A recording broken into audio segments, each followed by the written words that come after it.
एक बार की बात है, भगवान शिव और देवी पार्वती कैलाश पर्वत पर निवास करते थे। एक दिन देवी पार्वती स्नान करने के लिए गईं और उन्होंने गणेश नामक एक सुंदर बालक की रचना की, जिसे उन्होंने अपनी रक्षा के लिए घर के दरवाजे पर नियुक्त किया।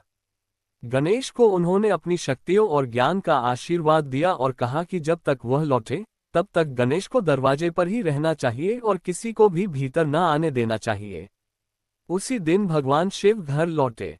गणेश, जो अपने माता पिता को पहचानते नहीं थे, ने भगवान शिव को घर में प्रवेश नहीं करने दिया। भगवान शिव ने गणेश से कहा कि वह उनका पति है और उन्हें घर में प्रवेश करने देना चाहिए, लेकिन गणेश ने उनकी बात नहीं मानी। इस पर भगवान शिव क्रोधित हो गए और उन्होंने गणेश का सिर काट दिया।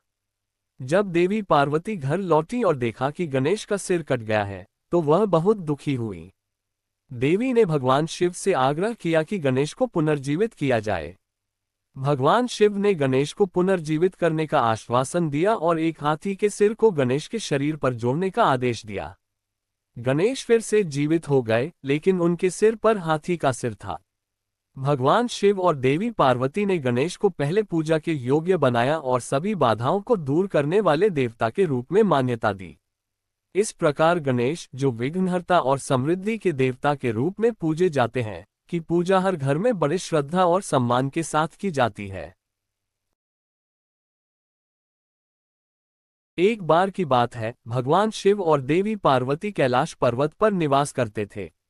एक दिन देवी पार्वती स्नान करने के लिए गईं और उन्होंने गणेश नामक एक सुंदर बालक की रचना की, जिसे उन्होंने अपनी रक्षा के लिए घर के दरवाजे पर नियुक्त किया।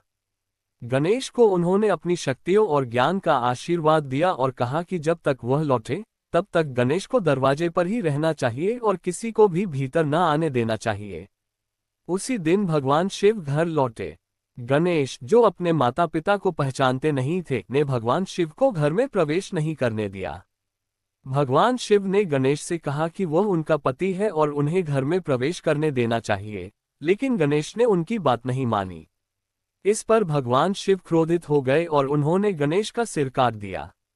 जब देवी पार्वती घर लौटी और देखा कि गणेश का सिर कट गया है, तो वह बहुत दुखी हुई।